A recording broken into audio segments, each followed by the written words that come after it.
ये कमबख्त मन भी ना कोई किताब होती तो झट से बंद कर रख देती शेल्फ पर मन तो मन है, नहीं होना बंद, नहीं टंगना शेल्फ पर। तो क्या चाहिए इसे, अब कहाँ की सैर पर निकलना चाहता है।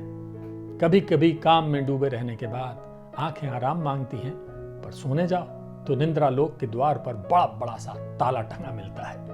ऐसी ही एक रात यूं ही अनमने ही नैना ने फेसबुक पर लॉगिन किया। रात का 1 बज चुका था। घर वालों के साथ घर भी नींद के आगोश में डूब चुका है, पर यह दिल है कि मांगे मोर। Chatting boring. तो बस यूं ही कीबोर्ड पर खेलते होम पर कुछ खास लगा नहीं तो नैना को जो मन को राहत मिलने का सबब मिलता। काफी दिन से मित्र बनने के लिए ढेरों रिक्वेस्ट पेंडिंग थी। उसने फ्रेंड रिक्वेस्ट चेक करने के लिए क्लिक किया। दूसरे ही नंबर पर एक नाम से नैना की अर्ध सुप्त चेतना को हल्का सा झटका लगा। सांसों के स्पंदन ने इस झटके के बाद गति पकड़ ली और तभी जैसे ही कमरे में कहीं इलायची की भीनी भीनी महक घुलते हुए हौले से उसे छूकर गुजर गई अनुराग मिश्रा। वो लगभग चीख उठी। धत पगली, पर अनुराग मिश्रा तो जाने कितने होंगे। दिल की धड़कनें चलते चलते अनायास सी मानो ट्रेडमिल पर सवार थी। नैना कुछ पल रुकी और फिर दिल थामकर उसने प्रोफाइल पिक पर क्लिक कर दिया। पिक में एक दीवार से टेक लगाकर खड़े सुदर्शन पुरुष की पूरी फोटो थी। धाड़ धाड़ बजती धड़कनों के बीच कांपते हाथों से जूम किया तो लगा दिल उछलकर हलक में आ गया। फैले हुए पिक्सल के बावजूद ये वही था, वही माने अनु यानी अनुराग मिश्रा। वही बेतरतीब दाढ़ी मूंछ से झांकती चमकीली भूरी आंखें जो सदा से जाने किस तलाश में थी और जो जाने एक वक्त में कितनी बातें कह जाने में माहिर थी। वही निकोटीन की परत चढ़े पतले और खामोश आलसी निठल्ले होठ जो बोलने का काम अक्सर आंखों को सौंपकर निश्चिंत हो जाते थे। शायद अब भी उनके पीछे एक इलायची दबी होगी जिसे सिगरेट की बू को धोखे से पीछे धकेलने का कॉन्ट्रैक्ट मिला होगा।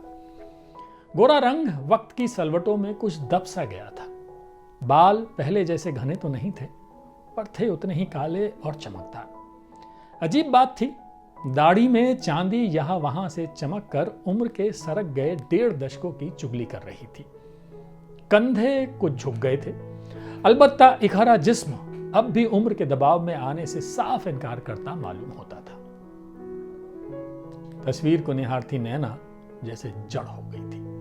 उसे लगा उसके पांव जैसे एक बीते समय में लौटती टाइम मशीन पर बांध दिए गए थे। अगले कुछ पलों में दशकों का फासला यूं तय हुआ मानो ये कभी था ही नहीं। बीता समय धुंध के एक बादल में बदल गया जिसे चीरते हुए टाइम मशीन अब वही थी, उसी छत वाले कमरे में जहां 15 साल पहले नैना थी। वे 2 घर थे, पर 2 जैसे नहीं थे। उन्हें अलग करने की शायद कोशिशें ही नहीं हुई कभी, और इतिहास गवाह है कि शायद होती तो कामयाब ही नहीं होती। उन्हें खून के रिश्ते या जात बिरादरी ने नहीं, खालिस दुनियावी दिल से जुड़े संबंधों ने जोड़ा हुआ था, जिसकी तस्दीक करता था साझा आंगन और छतों को जोड़ता वो रास्ता जो मुडेर के ऐन बीचों बीच बना था। और वही छत पर बना था वो कमरा जो युवा पीढ़ियों का साझा कमरा था। 3 पीढ़ियां एक दूसरे से दोस्ती के धागे में बंधी हर नई पीढ़ी को विरासत में ये संबंध सौंप देती थी। चौथी पीढ़ी ने भी अपनी उपस्थिति दर्ज कराई जब सिंह फैमिली के बड़े बेटे के यहाँ बेटा आदित्य जन्मा। दोनों घर जश्न के माहौल में डूब गए। नैना दुबे परिवार की तीसरी पीढ़ी से थी। बिन माँ बाप की बच्ची कब सिंह फैमिली के अपने से बड़े बेटों को माँ पुकारता देख उनकी माँ को माँ कहने लगी, उसे याद नहीं। फिर होश संभालने पर भी कोई और संबोधन जचा ही नहीं, तो अब उसकी माँ थी और बाबूजी उसके बाबूजी। माँ दूध पीती बच्ची को छोड़ इस दुनिया से रुखसत हो गई। पता नहीं पिता के जाने के बाद रुखसती ने माँ को चुना था या माँ ने रुखसती को, पर नैना अकेली रह गई। निसंतान चाची ने माँ बनाकर उसे सीने से लगा जरूर लिया था, पर अकेलापन तो उसे विरासत में मिला था, और यही अकेलापन उसे किताबों की दुनिया में ले गया। उसका किताबी कीड़ा होना अक्सर दूसरों के लिए कौतूहल का विषय था। देवेंद्र भैया, सिंह परिवार के सबसे छोटे बेटे, अक्सर नैना को चिढ़ाते। नैना खाए बिना रह जाएगी, पर किताबों में इसकी जान बसती है। अलग किया कि नैना खल्लास। देवन भैया के दोस्त तो स्कूल के समय से अक्सर घर आते थे। नैना सबको जानती थी, पर उसका संकोची स्वभाव कारण रहा होगा कि कभी किसी से कोई बात नहीं होती थी। शब्द उसके इर्द गिर्द चक्कर लगाते, पर मौका कम ही पाते। चुप्पी का दुशाला ओढ़े अपनी ही दुनिया में मगन रहती नैना। घर में होने वाली जन्मदिन या दीगर मौकों की पार्टियों में नैना अक्सर भाभी का हाथ बटाती। अभी नैना स्कूल में ही थी कि देवन भैया कॉलेज पहुंच गए थे। छत का कमरा अब नए चेहरों से गुलजार होने लगा था। आदित्य की बर्थडे पार्टी में एक ऐसे ही चेहरे को खामोश निर्विकार कोने में बैठा पाया था नैना ने। कोल्ड ड्रिंक सर्व करते समय नजरें मिली। इलायची की अजीब सी महक ने उसे गिरफ्त में लिया तो जाने क्यों नैना को लगा ये खामोशी एक दिखावा है, या शायद उन आंखों में चलते सुनामी पर पड़ा एक पर्दा। ये अनु था, अनुराग मिश्रा, देवेन भैया का जिगरी यार। साल कुछ इसी तरह गुजर गया। अन्य दोस्तों के साथ अनु कई बार देर रात घर आता, रात को रुकता। ऐसी ही एक रात देवेन भैया ने नैना से कोई किताब या मैगजीन देने को कहा। नैना को मैक्सिम गोर्की की कहानियों की किताब जब अगले दिन छत वाले कमरे की शेल्फ में मिली तो कई पेज मुड़े हुए थे। अचरज ये था कि वे सभी नैना की भी प्रिय कहानियां थी। फिर ऐसा आए दिन होने लगा। किताब जब पढ़ ली जाती तो नैना को शेल्फ पर रखी मिलती। साथ ही कई बार कई पत्रिकाएं और साहित्यिक गैर साहित्यिक किताबें भी वहां मिलती जो नैना बिना कुछ कहे उठा ले जाती।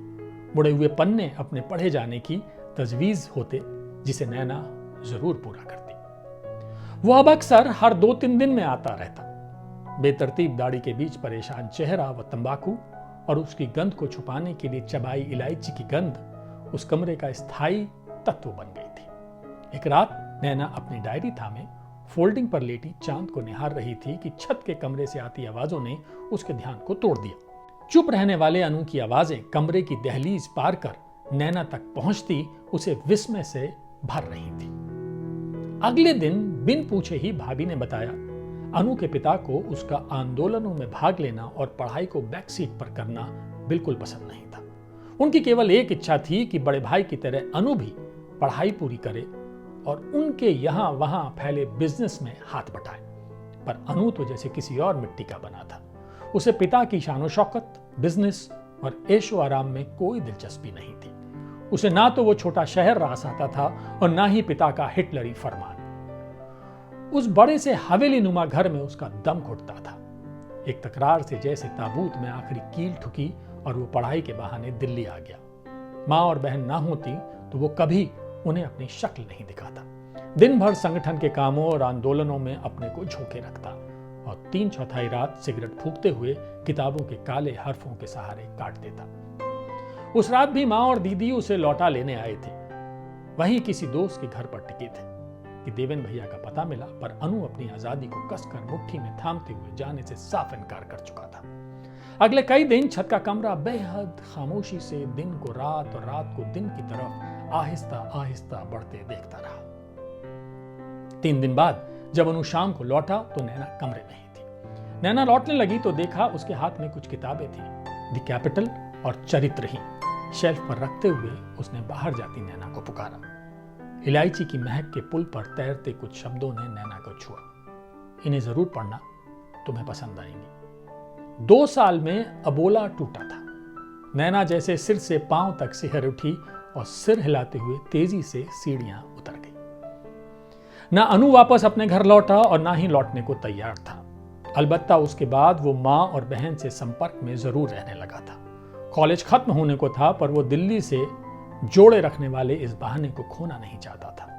नैना भी अपने कॉलेज और दूसरे कोर्सेज में इतनी व्यस्त थी कि लाइब्रेरी जाने का समय ही नहीं मिलता था। पर शेल्फ पर मिलने वाली किताबें उसकी कमी महसूस ही नहीं होने देती थी। रविवार की एक दोपहर किसी फिल्म को लेकर बहस छिड़ी हुई थी। देवेन भैया अनिल कपूर की कोई फिल्म देखना चाहते थे और अनु का मन क्लासिक देखने का था। नैना ऊपर रस्सी पर सूखे कपड़े उतारते हुए बोली, प्रिया पर सेंट ऑफ ए वुमन क्यों नहीं देख लेते आप लोग? फिर क्या था, अनु अड़ गया। अल पचिनो उसे भी बेहद पसंद थे और उस शाम दोनों को सेंट ऑफ ए वुमन ही देखनी पड़ी। अगली शाम इलायची की महक पर तैरता हुआ एक विनम्र सा शुक्रिया नैना को भला सा लगा। उन दिनों अक्सर लाइट चली जाती थी और रात को सिंह फैमिली की विशाल छत पर महफिलें जमने लगी। हर उम्र वर्ग की अलग बैठक, अलग बातें, किस्से, कहानियों और पकवानों की रेसिपी से लेकर मोहल्ले भर की गॉसिप। इन सब से अलग अनु और नैना की बातें फिल्मों और किताबों पर केंद्रित रहती। दोनों की रुचियां एक थीं और किताबों और फिल्मों को लेकर एक जैसी पसंद इस बातचीत को इतना रोचक बना देती थी कि लाइट का चले जाना अब छत की उन बैठकों के लिए जैसे जरूरी ही नहीं रहा। इसी बीच देवेन भैया ऊब कर सो जाते और वे दोनों अपनी अपनी पसंद की फिल्मों और किताबों के नामों का उल्लेख करते रहते। किसने कितनी किताबें पढ़ी और किस फिल्म में क्या खास था, जैसे बताने की होड़ लगी रहती। अनु नैना की पसंद पूछकर फिल्में देखता या फिर नैना को सजेस्ट करता कि कौन सी अच्छी फिल्म लगी है। एक रात संगीत की महफिल में देवेन भैया ने गाया, मैं जिंदगी का साथ निभाता चला गया। अनु और नैना ने डुएट गाया, अभी ना जाओ छोड़कर कि दिल अभी भरा नहीं। कभी कभी संडे को छत वाले कमरे में सभी मित्रों की मीटिंग होती। मुक्तिबोध और बाबा नागार्जुन के कविता पोस्टर बनाए जाते, बैनर तैयार होते। बिना कहे ही नैना या तो उनके साथ काम में जुट जाती या फिर उन्हें चाय नाश्ता सर्व करती और हर तरह से मदद करती। नैना उन दिनों बहुत खुश रहने लगी थी। उदासी का स्थायी भाव उसके चेहरे से दूर होने लगा था। उसकी आंखों की गुलाबी डोरे, खिली रंगत और हर समय रहने वाली मुस्कान किसी से छिपे कहां थे। चांद से मुलाकातों के साथ साथ लाल डायरी के रंगे पन्नों की संख्या भी बढ़ने लगी। चुपचाप नैना का मन किन गलियारों में भटकता कोई नहीं जानता था। उसे कविता लिखते सबसे पहले भाभी नहीं देखा था। शुरू में नैना की चाची को लगता कि वो नौकरी से बेहद खुश है और अपने करियर को लेकर उसकी उलझनों के सिरे सुलझने का असर है, पर भाभी को कुछ और ही लगता था। धीरे धीरे इस कुछ और में यहां से मां और उधर नैना की चाची भी शामिल हो गई। भाभी अक्सर नैना को छेड़ती और नैना शर्मा कर सिर झुका लिया करती। इधर अनु की आंखों में भी अब बेचैनी पीछे छोड़ चुकी थी। वो अब अक्सर कोई रोमांटिक डुएट गुनगुनाते हुए देवेन को गुदगुदा देता। दोनों ने मिलकर नया बिजनेस शुरू किया था। देवेन हैरान था कि पुश्तैनी काम धंधे से दूर भागने वाला अनु अपने काम को लेकर बेहद संजीदा और उत्साहित था। ना अब संगठन की सुध थी और ना आंदोलनों की। अब तो बस दिल्ली में पैर जमा लेने की जुगत में दिन रात बीत रहे थे। कुछ हासिल कर लेने का जुनून उसे घेरने लगा था। सिंह परिवार में उसका बसेरा अब स्थायी हो गया था। उसने पीजी भी छोड़ दिया था। नैना से उसकी दोस्ती बरकरार थी और किताबों और म्यूजिक कैसेट्स की अदला बदली भी बदस्तूर जारी थी। कभी कभार दोनों छत पर मन की बातें बतियाया करते। कहते हैं दीवारों के भी कान होते हैं, पर ये दोनों कहां सोचते थे। एक दिन अनु की माँ और दीदी फिर आए। इस बार दीदी की शादी थी। 2 दिन अनु ने माँ और दीदी को लेकर ढेर सारी शॉपिंग कराई। दूसरे दिन नैना भी साथ थी। अनु को कहां मालूम था कि दीदी की जरूरतों का सामान कहां से अच्छा और सस्ता मिलेगा। ये वाली साड़ी बहुत अच्छी है, क्या कलर कॉम्बिनेशन है, ब्यूटीफुल ना। देखिए ना दीदी, ये कंगन का सेट तो आप पर खूब फबेगा। इस बैग का कलर और डिजाइन कितना यूनिक है। ओह, ये चप्पलें खूब टिकाऊ हैं। पूरा दिन चांदनी चौक और करोल बाग में बीता और शॉपिंग बैग्स के बढ़ने के साथ साथ बातों के पिटारे खाली होते रहे। मां को अनु की बदली रंगत का फॉर्मूला मिल गया था। रात का खाना सबने सिंह फैमिली के साथ खाया। लड़के लड़की अंताक्षरी खेलते रहे, पर उस रात छत के कोने पर हुई महिलाओं की बैठक में जाने क्या सुगबुगाहट हो रही थी कि धीरे धीरे पुरुषों ने भी अपनी बैठक की अघोषित समाप्ति की और महिलाओं की बैठक का हिस्सा बन गए। अगली सुबह जाते समय अनु की मां ने एक सूट और एक लिफाफा नैना के कमरे में आकर उसे थमाया और सिर पर हाथ रखा तो साथ आई भाभी ने आगे बढ़कर अचरज में पड़ी इनकार करती नैना के हाथों को थाम लिया। उनके जाने के बाद भाभी ने नैना को गले लगाकर चिकोटी काटी। नैना के दिमाग की घंटी बजी। कहीं ये लोग नहीं। भाभी की शरारती आंखें और उनका छेड़कर गुनगुनाना, महिलाओं की बैठक और अनु की मां का प्यार सब याद आने लगा। सारी कड़ियां जुड़ रही थी। तो क्या अनु भी? ओह नहीं, ये नहीं हो सकता, ये कैसे हो सकता है? I mean disgusting. Oh no, हमारे बीच तो कभी ऐसी कोई बात नहीं हुई। तो नैना का सिर घूमने लगा। भाभी, ऐसा कुछ नहीं है। उसी मनोदिशा में नैना ऑफिस चली गई और पूरा दिन बेचैन रही। ये सच था कि वो अनु को पसंद करती थी और शायद अनु को भी वो अच्छी लगती थी। उनकी दोस्ती कई खुशगवार पलों की साक्षी रही थी। ये कुछ था जो दोनों को बांधे था। ये बंधन दोस्ती से परे था, अपनेपन का अनोखा एहसास जो दोनों को खुशी देता था, कुछ ऐसा जो अधूरी नैना को पूरा करता था, चुप नैना के शब्दों को बेचैनी से भर देता था। पर क्या ये साथ प्रेम है? क्या नैना की तलाश का रास्ता अनु की ओर जाता है? नैना को वक्त चाहिए था। प्रेम और दोस्ती के बीच एक महीन सी दीवार कहीं सर उठाए अपने वजूद की तलाश में मुंह बाएं खड़ी थी। बेचैनी अस्तित्व को लपेटे रही। नहीं रहा गया तो हाफ डे लेकर घर चली आई। पूरा रास्ता खुद से सवाल करते कटा। ऑटो वाले ने चौंक कर पीछे देखा जब उसने जोर से कहा, नहीं। इधर दोनों घरों के सब लोग जैसे शाम के इंतजार में थे। शाम को अनु लौटा तो सुख बुगाहट फिर शुरू हो गई। बाकी दोनों महिलाओं ने भाभी को आगे कर दिया। कुछ देर बाद एक तोप का गोला भाभी पर दगा। नैना, अपनी नैना। ओ भाभी, हाँ मुझे वो अच्छी लगती है, बहुत अच्छी, मेरी दोस्त है पक्की। पर शादी? नहीं भाभी, ऐसा तो कुछ नहीं है। आई मीन ऐसा सोचा कैसे आपने? भाभी सिर पकड़कर बैठ गई। उन्हें लगता था या तो उनका दिमाग खराब है या फिर दोनों झूठ बोल रहे हैं। दोनों को देखकर साफ लगता है दोनों मरीजे इश्क हैं, पर दोनों ही मुकर गए। तो क्या दोनों प्रेम में नहीं है? भाभी सुबह को उठी। अनु ने जमीन पर पंजों के बल बैठकर भाभी के आंसू पोंछे और कहना शुरू किया, ये ठीक है भाभी कि मैं और नैना एक दूसरे को बेहद पसंद करते हैं। मुझे नैना का साथ अच्छा लगता है, उससे बतियाना, पसंद बांटना। We are comfortable in each other's company. हम दोनों अतीत में बेहद अकेले थे, बंद गुलाब से, और एक दूसरे के साथ ने हमें खुलने में मदद की क्योंकि हम दोनों एक जैसे हैं। उसके साथ की बहुत कद्र है मुझे, पर क्या हम बहुत अच्छे दोस्त नहीं हो सकते? जैसे मैं और देवेन। अगर नैना लड़की है और मैं लड़का हूं तो क्या जरूरी है कि हम प्यार में पड़े बिना एक दूसरे के साथ रह सकते? दरवाजे पर खड़ी नैना को देखते हुए अनु ने कहना जारी रखा, नहीं, ये प्यार वो प्यार नहीं जो शादी के मुकाम पर पहुंचता है। हमें वक्त दीजिए। अरे तो सबसे पहले आपको बताते ना भाभी। उसे पूरी उम्मीद थी नैना भी उसकी इस बात को सहारा देगी। यही हुआ भी। नैना ने भी हाँ में सिर हिलाया। थोड़ा झिझकते हुए अनु ने बात जारी रखी, ये सच है कि मैं प्यार में हूं, पर वो नैना नहीं है। मैंने आज ही माँ को बता दिया है। शिखा, उसका नाम शिखा है। कॉलेज में साथ पढ़ती थी, पर अपनी झिझक के चलते कभी उससे या किसी से कह नहीं पाया। देवेन को तो पता है। एक बार बिजनेस जम जाने के बाद मैं सबको बता देने वाला था। यह भी सच है कि शिखा से कहीं ज्यादा मैं नैना के करीब हूं, पर यह दोस्ती है, प्योर प्लेटोनिक फ्रेंडशिप। वो इश्क वाला, लव वाला प्यार नहीं। हाँ भाभी, सेम हियर। यहां भी ये सिद्धार्थ है, अनु नहीं। सिड मेरे साथ कॉलेज में पढ़ता था और अब हम एक ऑफिस में हैं। सिड ने प्रपोज किया, पर मैं कभी कुछ तय ही नहीं कर पाई। मैं आपको बताने ही फिर तीनों एक साथ हंस पड़े और साथ में हंसा छत का कमरा भी। दोस्ती का वो रिश्ता समय की परत चढ़ने पर कुछ और गहरा होता गया। अनु और देवेन भैया दीदी की शादी निपटा कर लौटे तो एक दिन शिखा उन सब से मिलने आई। 1 साल बाद सिड का ट्रांसफर शिमला हो गया और शादी के बाद नैना भी शिमला चली गई। अपना घर संवारने और नौकरी की उलझनों में इतना मसरूफ हुई कि दिल्ली से जुड़े तार एक एक कर लुप्त होने लगे। शनाया का जन्म होने वाला था तो अनु और शिखा की शादी का कार्ड मिला। बहुत खुश थी नैना। डिलीवरी में कुछ दिक्कतें थीं तो वो ना जा सकी और ना ही सिड जा पाया, पर दोनों चुप्पी ने ही अपना अपना इश्क वाला लव पाल लिया था। जिंदगी रफ्तार से दौड़ती रही।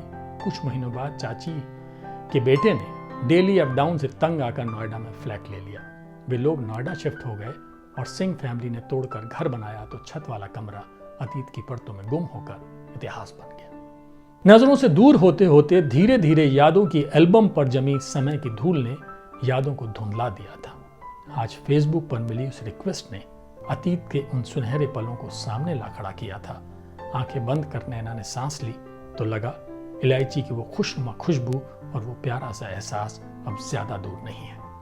नैना ने रिक्वेस्ट कंफर्म की और नाम पर क्लिक कर प्रोफाइल पर चली गई। कवर पेज पर अनु, शिखा और 2 बच्चों की फैमिली फोटो देख वो मुस्कुरा दी और मैसेज टाइप करने लगी। ये कहानी अंजू शर्मा की है।